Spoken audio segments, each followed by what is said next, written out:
Thank you for joining us, and thank you to the Knight for the opportunity to present to you today.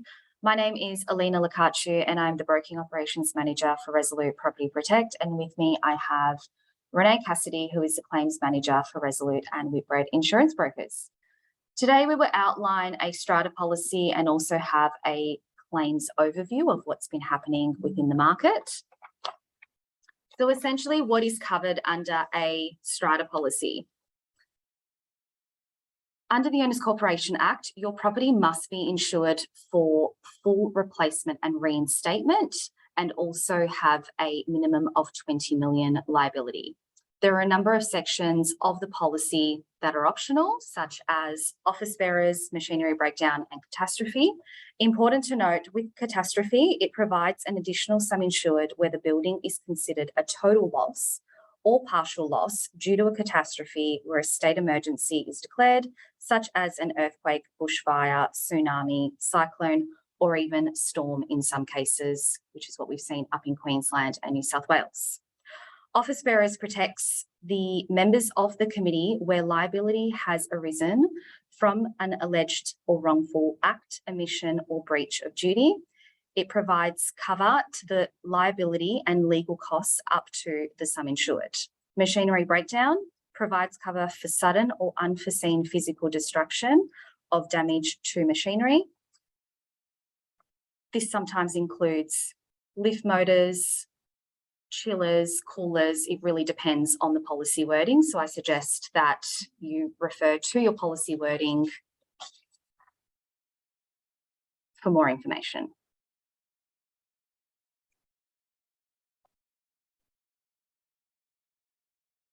In most cases, you can choose the level of cover you require, and each policy is tailored for your building. Important to note that the insurer's policies we recommend are all full comprehensive and accidental damage.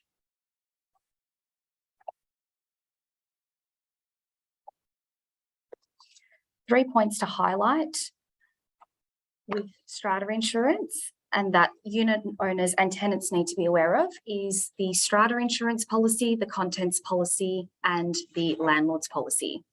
So with Strata Insurance, what is generally covered? Strata Insurance policies generally cover material damage as a result of an insured peril to structural fixtures, including fixed plant machinery and underground services. The policy will also generally extend to provide cover for fixtures, fittings, improvements, and anything that forms part of the building, as per the policy terms and conditions.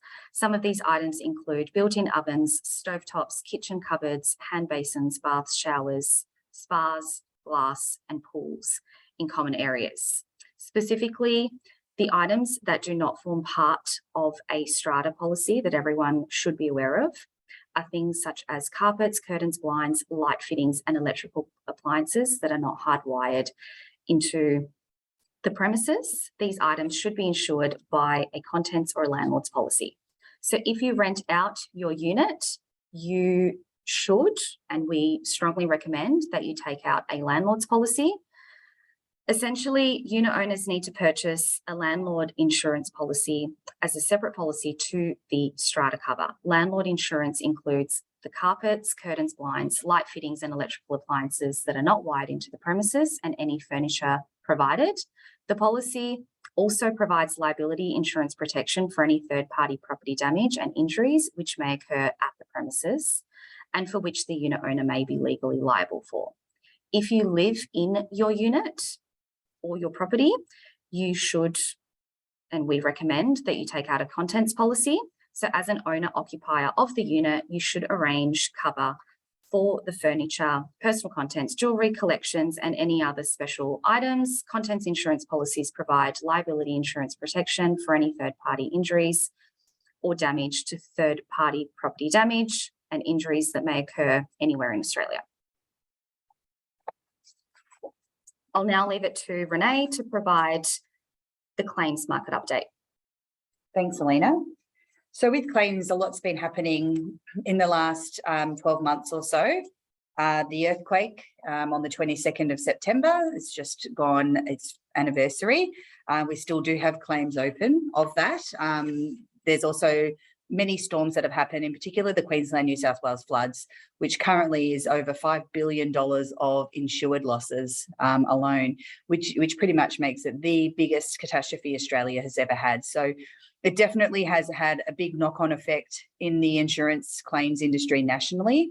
Even though certain properties might be located in Victoria, the insurance companies have had to address nationally the floods and the catastrophes and mobilise their teams to those areas in need. So we certainly have seen delays, and normal response times are taking a lot longer than normal, just due to the fact that the insurers and the associated trades and the assessors are all dealing with the catastrophes and the many catastrophes that we have had.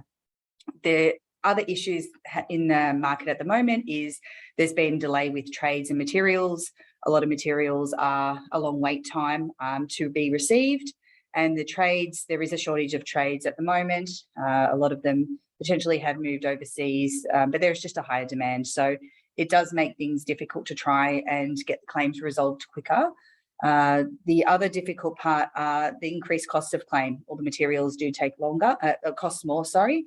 So that is going to impact on the insurer's amount that they pay, and that comes on the claims history as well. And just from our point of view, we do think that claims are perhaps getting a little bit harder to resolve. There's a lot more requirements that insurers are looking at for. They've obviously had to staff their teams with a lot of newer staff, so having to try and get them resolve claims, it just makes things a little bit harder. So we have had challenges in relation to that respect. So I guess from our point of view, what we can actually do, and our main role is just to make sure that following a claim, which is obviously a really difficult time, we just want to get things back to normal to you as quickly as possible and make sure that the full entitlement under the policy is paid. So we really do make an effort to manage and drive the claims process from the start to finish, making sure that we do liaise with all of the relevant parties, whether they be repairers, assessors and the insurers, just to make sure that a fair outcome is achieved in a timely manner. We also do make sure that the insurers are settling claims as per the maximum policy coverage. So we do spend a lot of time negotiating with insurers just to make sure that the full cover is provided when they're making a decision. So that can extend to things such as disputing decisions and so forth. I guess the easiest way to explain about how to get the claims resolved as quickly as possible is to make sure that when the claim is lodged, all the information is captured at the start. So here's just a list of the main things we need. I guess the critical thing is the date of loss and the cause. The date of loss might also be the day that the damage is discovered if it's not known, but without that date of loss or without the cause, the claim just won't progress. So if we can capture all that information at the start, it certainly helps the claim move quicker. One of the most common things that we see, unfortunately, is water damage claims, and that can be from, the roof leaking shower, balconies, and burst pipes. The insurer's determination does depend on their policy wording and perhaps on the circumstances as well. But generally speaking, from a roof leaking or a shower leaking or a balcony leaking, the actual leak is often due to something that's not covered under the policy. Maybe the damage has happened over time. There might be a defect. It could be a rusted and old roof, etc. With the burst pipes, it can be sometimes a burst pipe, but other time it might just be a rusted old pipe. So it really just, the cause is very critical when it comes to the burst pipe.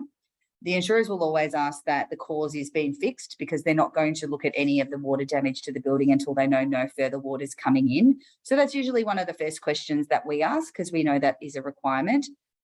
Even if the actual cause, say your leak or the shower, might not be covered, the insurers do often give consideration for the resultant water damage in most cases. They just need to make sure that the cause has been fixed first. So there is a lot of water damage claims that we do see. I thought it might be worthwhile just mentioning about the policy entitlements for the loss of rent and temporary accommodation. Most of the insurers do similar, but there are some differences. But I guess when it comes to loss of rent, this is if you're a landlord and the property is unfit to be occupied for its intended purposes for the damage that is being claimed. So in our previous slide, we talked about a leaking balcony. If the premises is unfit to be occupied due to the leaking balcony, if the balcony is not covered, the associated rent will not be covered. It would only be for whatever that covered part, which we would expect that internal water damage to be covered. And it's also until it's relet. the most important thing is to make sure there is a lease agreement at the time. If there is no lease agreement at the time, the insurer is not going to assume that there is any rent being lost, because there is no lease agreement in place for the rental period that they're claiming for. The other side to that is the temporary accommodation. So this is if you're an owner-occupier, it does extend to cover reasonable cost of temporary accommodation. A lot of the insurers do arrange and have accommodation providers that they can use and arrange it for you. But you obviously can still arrange your own accommodation as long as we get the prior approval from the insurer that it is reasonable. That's certainly an option as well. Again, the insurer does need to be satisfied that the property cannot be lived in due to the claim damage and not anything else. And this doesn't extend to tenants. So although that the tenants might need to move out, temporary accommodations just for tenants. If the tenants move out, the landlord is entitled to the pro rata loss of rent, as we discussed on the previous slide. Here's just some photos that we have of things that the insurance call maintenance. So it might be something as just making sure the roof is well maintained, that the damage that does not happen over time, the mold and so forth. So anything to do with maintenance is not going to be covered under insurance. And most of those things relate to a defect or potentially the damage that happens over a long period of time. The insurance policy is intended to cover sudden individual events of loss and damage, like we can see in the photo, mold, leaking, ongoing damage. They're not things that happen suddenly. So most insurers would consider their maintenance and not covered for the purposes of the policy. Liability claims generally refer to a property damage or an injury. We have a lot of claims where people might have had their car damaged in the car park by the boom gate, or there might be some carpet damage inside their property, and that is a contents item. So the first thing we do, if in the event of a car, we always just do suggest, regardless of what happens, the car needs to go under the car policy. That's what it's for. However, if they do believe the owner's corporation is responsible, they just need to be able to outline why they think they're responsible. And then we'll ask the insurer to review it under this section of the policy. So certainly we would always refer the person back to the relevant contents policy or motor vehicle policy. In relation to the injury, definitely the notification is key here. Just because the injury happened doesn't mean that the insurer will pay out, but we do need to let the insurer know at the earliest possible opportunity, so they do have enough opportunity to be able to review to see if they do need to pay out the claim or not. And in the worst case scenario, if the claim is denied, there are certain options available, and we're certainly happy to help with this whole process. So there are 2 levels of escalation. This sort of changed at the start of the year. So IDR is with the insurer's internal dispute. It's often handled by a separate department for the claims department who made the decision, and they have 30 business days to provide their response. So the submission is key. We spend a lot of time putting forward a submission to try and get them to change their position and make the best possible case. In that event that that's unsuccessful, the next step is to go to AFCA. So AFCA is the Australian Financial Complaints Association. It used to be called FOS, or the Ombudsman. So this is an external company, and if the insurance company maintains their decision in IDR, the next stage is to go to AFCA. Unfortunately, there are some delays with AFCA because they are not bound by any certain time frame as the insurers are. So it does take some time, it could be months to get responses, but they are an independent review, which they look at it, they try and make sure that there is a resolution, and we do get some good results in here, but it does need to be quite a bit of a process. This is completely free. So rather than people going to VCAT or people taking legal action, we often recommend let's just exhaust all the free options first with the insurer and AFCA. And then should AFCA come back and say the insurance company has to pay, the insurer is bound by that decision. If the AFCA say that the insurer's decision is correct, then the consumer or the client or whoever might be disputing it does have the option to take it further legally at their own expense. So there are several options, and of course we are happy to assist with this process. So I think that's it from claims, Alina. Thank you, Renee. It seems there's always a lot happening in the world of claims. So I guess there's there's a lot of information there for you guys to take in, and that's just really an overview. If you did have any questions at all with respect to claims or from the broking end, please don't hesitate to reach out to us. Thank you again for taking the time to tune in, and please feel free to contact our office if you have any further questions. Thank you.